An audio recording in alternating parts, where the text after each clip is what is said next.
1989年2月、福島県田村郡の女性教員宿舎の便槽の中から上半身裸の男性の遺体が発見されたのだ。それが福島女性教員宅便船内開始事件よね。どうもずんだもんなのだ。どうも四国メタンよ。この事件は平成回帰事件の中でも特に謎が多いとされる未解決案件なのだ。どうして便槽の中に人が入ることができたのかしら。成人男性が自力で入り込むには構造的にほぼ不可能と言われている極めて狭い空間だったのだ。それなのに事故として処理されたというのは納得できないわ。死者の名前は菅野直之、死亡推定日は1989年2月26日とされているのだ。雪が降りしきる真冬の夜に一人あの場所で亡くなったのね。後半では僕止めたんで、なぜ彼がそこにいたのか、そして事件性の確信について深く考えていくのだ。証拠隠滅の疑いや警察の捜査打ち切りの不自然さについても整理していくわよ。30年以上が経った今も真相は闇の中にあるのだ。地元の4000人以上が再捜査を求めて署名したのに、それが退けられたというのは本当に重いわ。この動画では事件の経緯から疑点、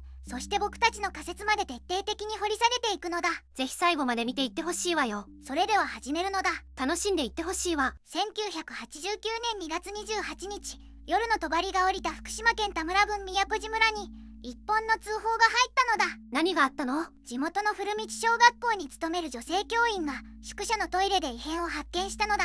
和式便器の奥に明らかに不自然な物体が見えたというのだ。トイレの奥に何かが見えたということ？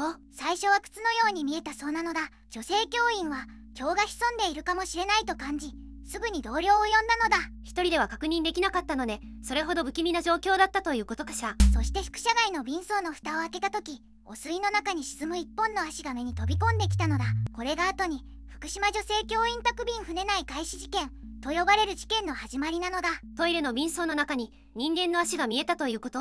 そうなのだ。この事件が本当に事故だったのか、それとも誰かの手が加わっていたのか、今もなお答えは出ていないのだ。平成の怪奇事件の一つとして今も語り継がれているのよね。ここで改めて被害者について紹介したいのだ。死亡したのは菅野直之さん。当時の年齢は20代前半と伝えられているのだ。地元に住む若い男性だったのね。菅野さんは宮古島村周辺に暮らす地元の青年で、地域の人々からは真面目で穏やかな性格だったと語られているのだ。近所の住民によると、普段から礼儀正しく争い事を好まない人物だったそうなのだ。そんな人物がなぜ便槽の中で亡くなっていたのかしら。事件前夜にあたる1989年2月23日、菅野さんは先輩の送別会に出席していたのだ。宴は深夜1時過ぎまで続いたと報じられているのだ。送別会の翌日に何かあったのね。翌24日の午前10時頃、菅野さんは自宅の居間でテレビを見ていた父親に、少し出かけてくる、すぐ戻ると声をかけて車で外出したのだ。それが家族が見た彼の最後の姿となったのだ。すぐ戻ると言ってそのまま帰ってこなかったのね。その後、菅野さんの消息は完全に途絶えたのだ。家族は翌日になっても戻らないことを不審に思い、警察に行方不明届を提出したと伝えられているのだ。失踪届が出ていたのに発見まで数日かかったということ？そうなのだ。後の検視によって菅野さんは2月26日頃に死亡したと推定されているのだ。つまり失踪から2日後にはすでに亡くなっていたことになるのだ。2月の福島といえば雪が深く厳しい寒さよね。その通りなのだ。発見された2月28日も外は大雪だったと報じられているのだ。気温は氷点下近くまで下がっており、屋外で長時間過ごすことは非常に危険な状況だったのだ。そんな極寒の中でなぜ便槽の中にいたのかしら。ここからは第一発見者の行動を詳しく見ていくのだ。女性教員は28日の午後6時頃、数日ぶりに実家から教職員宿舎へ戻ってきたのだ。休暇を終えて宿舎に帰ってきたところだったのね。宿舎に戻った彼女はトイレに立ち、和式便器を覗き込んだ時、便器の排水口の奥に何か硬いものが詰まっているような違和感を覚えたのだ。普通ではない何かが見えたということね。最初は暗くてはっきり見えなかったが、目を凝らすと靴のような形をした物体が詰まっているように見えたそうなのだ。彼女はすぐに隣室の教員に声をかけ、一緒に確認しに行ったのだ。一人で確認するのは怖かったでしょうね。この後、事態は急転するのだ。数人の教員たちが懐中電灯を持って宿舎外の便槽へと向かったのだ。コンクリート製の蓋に手をかけ、重い蓋をずらすと、そこから異様な臭気が漂い上がってきたのだ。懐中電灯の光を便槽内に向けた瞬間、汚水の中から人間の足が突き出ているのが見えたのだ。教員たちはその場で悲鳴を上げ、一人が急いで宿舎へ駆け戻って警察に通報したのだ。通報を受けた警察と消防が現場に到着したのは午後7時頃のことだったのだ。救急隊員が便槽を覗き込むと、成人男性の遺体が上半身裸のままにな縮みした状態で沈んでいたのだ。便槽の開き口部は非常に狭く、大人一人が通り抜けることすら困難な構造だったのだ。消防隊員は器具を使って蓋周辺のコンクリートを破壊し、ようやく遺体を引き出すことができたのだ。引き出された遺体は両脚を折り曲げ、胸の前に衣類を抱えた姿勢で硬直していたのだ。片方の靴だけが便槽のそばに残されており、もう片方の靴はどこにも見当たらなかったのだ。顔には外傷はなく、皮膚は極度の低体温と水泳の親戚によって変色していたのだ。宿舎の周囲には積雪があり、便槽付近の雪の上には乱れた足跡の痕跡が残っていたと伝えられているのだ。大人がそんな狭い便槽の中に入っていたなんてどういう状況だったのかしら。警察は翌日から本格的な現場検証を開始したのだ。解剖の結果、死因は凍傷及び胸部圧迫による循環障害と判定されたのだ。胸を圧迫されながら寒さで凍えて亡くなったということ？そうなのだ。狭い便槽内で身体が圧迫された状態のまま極寒の中で体温を奪われて死亡したとされているのだ。それだけ聞くと事故のように聞こえるけれど、疑問点はたくさんあるのよね。警察はこの死を摂取目的の不法侵入中に誤って便槽に落ちた事故死として処理したのだ。つまり女性教員の宿舎トイレを覗こうとして滑り落ちしたという見立てなのだ。それだけで事故扱いにしたということ？あまりにも乱暴な結論じゃないかしら。この結論に対して地域住民は強く反発したのだ。村内外から4000人以上の署名が集まり、再捜査を求める声が警察に届けられたのだ。4000人以上の署名を集めても再捜査が認められなかったなんておかしいわよ。警察はその再捜査請求を退けたのだ。以来この事件は平成の未解決怪奇事件として語り継がれることになるのだ。正式な答えが出ないまま30年以上が経ってしまったのね。ではここからはこの事件が持つ具体的な疑問点を一つずつ整理していきたいのだ。事故と断定するにはあまりにも不自然な点が多すぎるという話よね。そうなのだ。まず最初に挙げるべきは遺体の姿勢と発見場所の問題なのだ。菅野直之さんは便槽の中で両膝を折り曲げ、胸に衣類を抱えた状態で発見されたのだ。まるで丸められたような姿勢ね。自分でそう入り込むものかしら。その便槽の開き口部は非常に狭く、成人男性が自力でその姿勢のまま入り込むことは構造上ほぼ不可能とされているのだ。当時を知る消防隊員も機械で壁を破壊しなければ遺体を取り出せなかったと語っているのだ。入るのが不可能なら出すことも不可能なはずよね。それだけで十分おかしいわ。次に問題になるのは死亡推定日と発見日のズレなのだ。警察の検視によると菅野さんの死亡は2月26日と推定されているのだ。しかし遺体が発見されたのは2月28日だったのだ。2日間もの間誰も気づかなかったということ？女性教諭は24日から27日まで帰省していたのだ。つまり菅野さんが死亡したとされる26日には宿舎に住人がいなかった可能性が高いのだ。その空白の時間が不自然さをさらに際立たせているのだ。人がいない時間を狙ったかのようなタイミングね。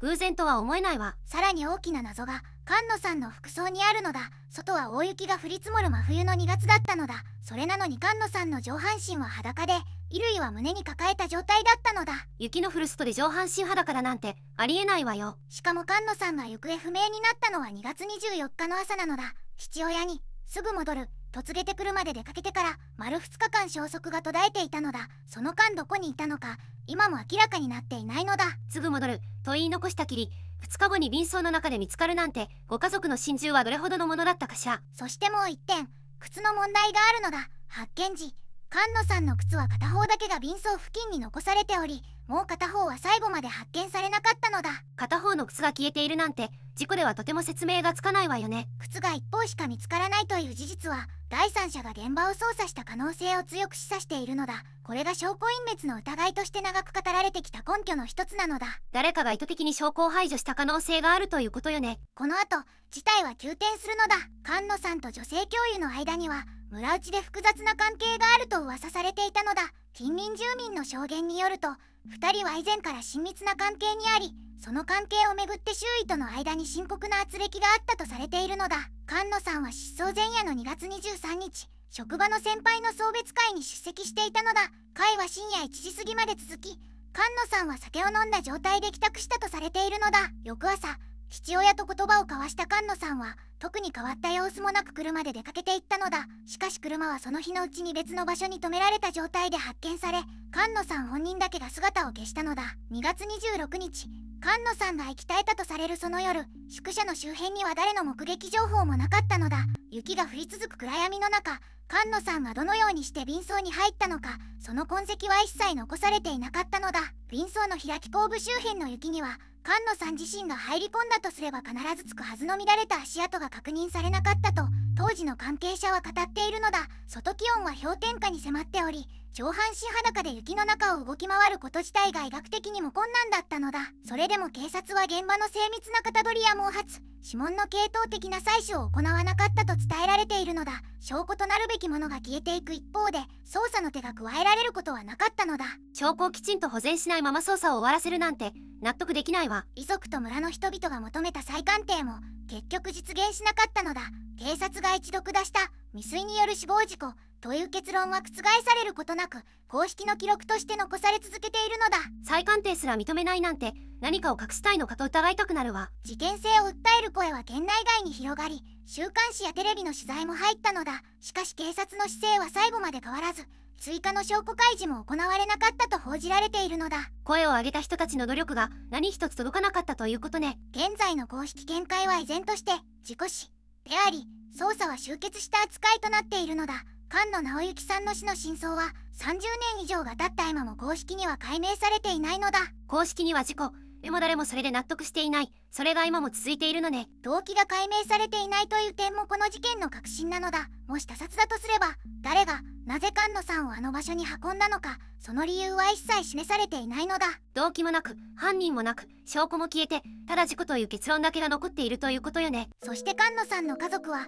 息子の死についてなぜ死んだのかという答えを一度も公式に与えられないまま今日を迎えているのだ。それがこの事件が持つ最も深い傷なのだと僕は思うのだ。答えを求め続けた家族の苦しさを思うと胸が締め付けられるわ。ここからは僕とメタンの見解を話したいのだ。事実だけじゃわからない部分について私たちなりに考えてみるわよ。まず最初に整理したいのだが、僕はこの事件は事故ではなく何らかの他者の関与があったと思うのだ。その根拠は何かしら。まず便装の構造の問題なのだ。あの狭い便装の開き後部に成人男性が自力で潜り込めるとは考えにくいのだ。確かに大人が便装の感動に入るって普通じゃないわよね。しかも菅野さんの遺体は両膝を折り曲げ、胸に衣服を抱えた状態で発見されたのだ。これは自ら入り込んだ姿勢というより外部から押し込まれた姿勢に見えるのだ。押し込まれたってことなの？それなら明らかに他殺じゃないの。次に服装の問題なのだ。外は大雪が降りしきる真冬の夜で、菅野さんは上半身裸の状態だったのだ。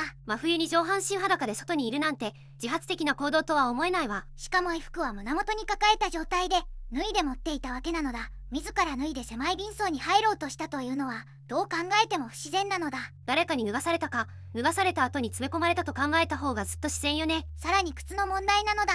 片方の靴だけが現場付近に残されていて、もう片方は発見されなかったのだ。靴が片方だけってどういう状況なのかしら。自分で靴を脱いで便装に入ったなら両方の靴が揃っているはずなのだ。一方が消えているということは争いや移動の過程で失われた可能性を示唆しているのだと僕は思うのだ。でも深夜に酔っていて自分で入り込もうとした末に靴が脱げたという見方はできないかしら。その可能性も検討したのだが、菅野さんが失踪したのは2月24日の午前10時頃なのだ。酔っている時間帯ではないのだ。前日の送別会の酔いが残っていたとも考えられないかしら。仮に酔っていたとしても前日の午前1時頃に帰宅して翌朝10時に外出しているのだ。約9時間が経過しているので酩酊状態というのは考えにくいのだ。確かに9時間も経てば普通は冷めているわよね。次に死亡推定日時の問題なのだ。菅野さんが失踪したのは24日で遺体が発見されたのは28日なのだ。死亡推定日は26日とされているのだ。失踪から2日後に死亡してそこからさらに2日間発見されなかったということよね。そうなのだ。失踪した24日から死亡とされる26日までの2日間、菅野さんはどこにいたのか何をしていたのか一切分かっていないのだ。その2日間の空白が謎のまま残っているわけね。もし便装への転落が単純な事故なら24日の失踪直後に死亡しているはずなのだ。2日間の空白があるということは誰かに拘束されていたか別の場所にいた可能性を示しているのだ。2日間どこかに閉じ込められていたということ？それは恐ろしいわ。僕はそう考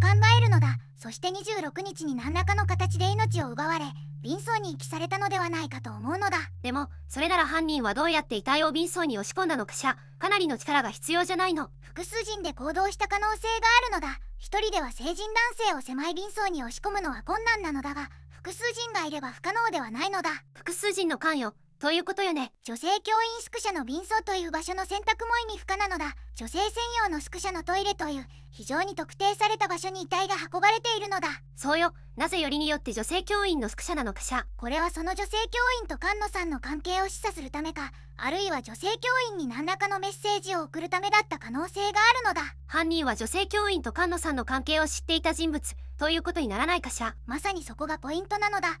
2人の複雑な男女関係は村の中でも噂になっていたとされているのだ。つまり犯行は村の内部の人間による可能性が高いということよね。そう思うのだ。外部の人間があの場所を特定して遺体を運び込むことは地理的にも困難なのだ。となると顔見知りの犯行という可能性が高いわね。ここで動機の問題に移りたいのだが、動機については全く公式に示されていないのだ。しかし僕は男女関係のもつれが関係していると考えるのだ。でもそれだけで人を殺すかしら。嫉妬や怨恨は時として強行に至ることがあるのだ。菅野さんと女性教員の関係が周囲にとって看過できないものだったとすれば、動機として成立するのだと思うのだ。そう思うとこの事件には人間の暗い感情が絡んでいるのかもしれないわね。そして証拠隠滅という問題なのだ。もう一方の靴が消えていること、菅野さんの2日間の行動が全く追えないこと、これらは誰かが意図的に痕跡を消したことを示唆しているのだ。証拠を消した人間がいるとしたら計画的な犯行ということになるわよね。慌てて行動した衝動的な犯行ならこんなに証拠が整理されることはないのだ。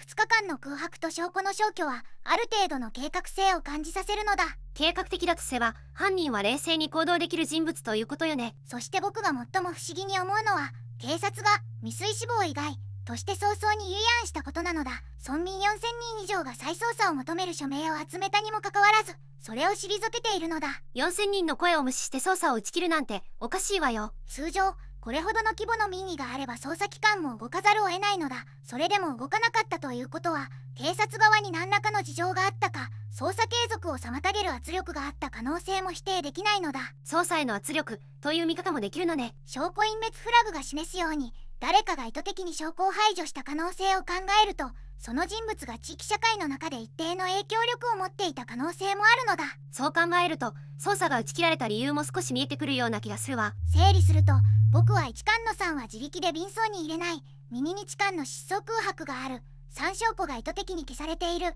4便装の場所が特定の女性を示唆している、この4点が自己説を否定する根拠だと思うのだ。どれ一つとっても純粋な事故としては説明がつかない点ばかりね。僕はやっぱりこの事件は他殺であり、菅野さんと女性教員の関係を知る人物による計画的な犯行だったと思うのだ。私も同じ見方をしているわ。ただ真相を知る人物が今もどこかで沈黙したまま生きているとしたら、それがたまらなく悔しいわね。ただ自己説を完全に否定した後にもう一つ考えなければならない問題があるのだ。それって誰がどうやってやったかってことよね。そうなのだ。あの便装の構造を考えると、一人の人間が成人男性を押し込むのは物理的にかなり困難だという点が引っかかるのだ。確かに狭い便装口に大人の体を押し込むなんてよほどの力か複数人がいないと無理な気がするわ。だから僕はこの犯行には少なくとも2人以上が関与していたと思うのだ。1人が遺体を支え、もう1人が足から押し込む、そういう役割分担があったはずなのだ。そうなるとこれは衝動的な犯行ではなく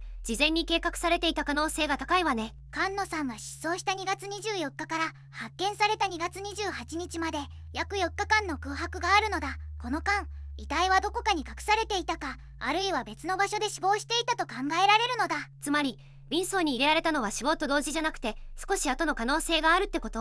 その可能性は十分あると思うのだ。死亡推定日が2月26日とされているが、それも完全に信頼できるかどうか検証の余地があるのだ。凍死という死因も便装の中で凍えたのか別の場所で凍えた後に移されたのか、どちらとも言い切れないわね。そこが重要な点なのだ。もし別の場所で死亡した後に運ばれたなら、便装はあくまで遺体を隠すための場所として選ばれたことになるのだ。それならなぜあえて女性教員の宿舎の便装を選んだのかしら。他にもっと人目につかない場所があったはずよ。僕はそこに犯人の意図か、あるいは感情的なメッセージが込められていると思うのだ。女性教員との関係を知る誰かが彼女に対する警告か、あるいは疑いの目を向けさせるために意図的に選んだ可能性があると思うのだ。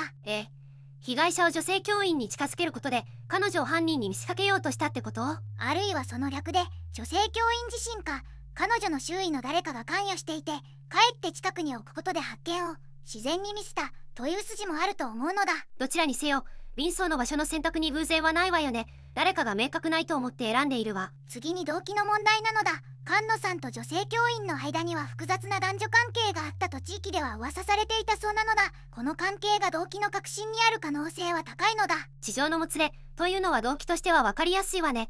でもだからこそ警察がきちんと捜査しなかった理由が余計に不自然よ。僕も同じ違和感を持つのだ。4000人以上が再捜査を求めて署名したにもかかわらず、警察がそれを退けたのは単純に証拠不足だけが理由ではなかったかもしれないのだ。地域の人たちがあれだけ声を上げているのに捜査を打ち切るなんておかしいわよ。何かを隠したかったのか、それとも動かせない理由があったのか。証拠隠滅の観点から言えば、発見時にすでに現場が消防と警察によって物理的に破壊されていたのだ。便装をこじ開けたことで周囲の痕跡は失われていたのだ。故意かどうかはわからないにせよ、結果として証拠が残らない状況になってしまったわね。さらに菅野さんの衣類について言えば、片方の靴が見当たらなかったのだ。衣類を胸に抱えた姿勢も自然に転落した人間の体勢とはどうしても一致しないのだ。靴が一足だけなくなっているって、それ自体が誰かが現場を操作した痕跡じゃないかしら。僕もそう思うのだ。靴が一方だけ消えているのは移動中や格闘中に脱落したか、あるいは犯人が持ち去ったかのどちらかだと思うのだ。そしてそのどちらも自己説では説明がつかないわ。動機が未解明である点についても僕なりの考えを話したいのだ。菅野さんが消えた24日の朝、父親にすぐ戻ると告げて出かけたのだ。これは誰かに呼び出されたか、自ら特定の場所に向かうつもりだったことを示しているのだ。すぐ戻ると言っていたのに4日以上消息が絶えた。それはよほど予期しない事態が起きたということよね。待ち合わせた相手がいて、その場で事態が急変したというのが最も自然な読み方だと思うのだ。怨恨か脅迫か、何らかのトラブルが表面化した可能性があるのだ。そのトラブルの中心に男女関係が絡んでいたとしたら動機として十分成立するわね。ここで自己説の立場からも一度整理してみるのだ。自己説の根拠として挙げられるのは、死因が凍死と圧迫であること、深夜に雪が降る中で外にいたこと、この2点が偶発的事故と矛盾しないという点なのだ。確かに凍死という死因だけを見れば、雪の夜に外で雪倒れたという読み方もできなくはないわ。だが僕にはそれでは到底説明できない部分が残るのだ。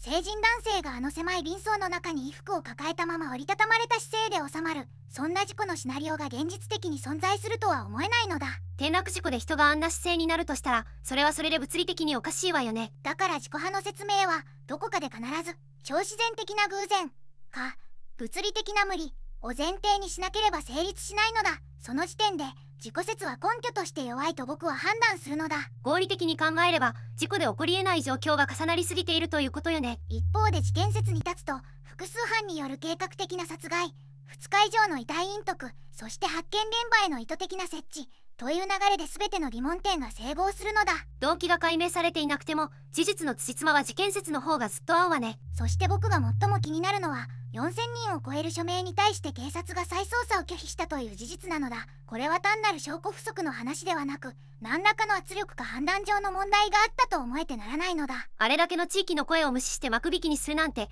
捜査機関としての責任を果たしていないわよ。未解決のまま時間だけが過ぎていくということは、真実を求める人たちにとって二重の苦しみなのだ。菅野さんに何があったのか、それを知る権利が遺族にはあるはずなのだ。30年以上経っても答えが出ないままご家族が生きてきたと思うと本当に胸が痛いわ。証拠隠滅のフラグが示す通り、この事件では物理的証拠の多くが発見時点ですでに失われていたのだ。残された記録と証言だけが唯一の手がかりであり続けているのだ。だからこそ当時を知る人の記憶と証言が今も事件解明の鍵を握っているわね。僕が最終的に断言したいのは、この事件は純粋な事故ではなく、菅野さんと特定人物との関係を知る複数の人間による計画的な他殺事件だったということなのだ。私も同じ結論に至るわ。ただ真相を語れる人間が今もどこかに存在するはずで、その沈黙こそがこの事件の最大の闇だと思うわ。というわけで今回は福島県の教職員宿総内で菅野直之さんが不可解な死を遂げた福島女性教員宅便船内開始事件を解説したのだ。どうだったメタン？30年以上未解決のまま警察が再捜査要求を退けたことへの怒りと菅野さんへの悲しみが交互に込み上げてきたわ。証拠隠滅の疑いを考えると当初から真相を隠そうとした人間がいたとしか思えないのよ。菅野直之さんはその朝すぐ帰ってくると言って家を出た若者だったのだ。その言葉が最後になってしまったことを僕たちは忘れてはいけないのだ。菅野さんのご冥福を心からお祈りするわ。ここまで見てくれてありがとうなのだ。チャンネル登録と高評価をしてくれると嬉しいわ。概要欄に再生リストも貼ってあるからぜひ見てほしいのだ。コメント欄ではこの事件についてみんなの意見を聞かせてね。また明日なのだ。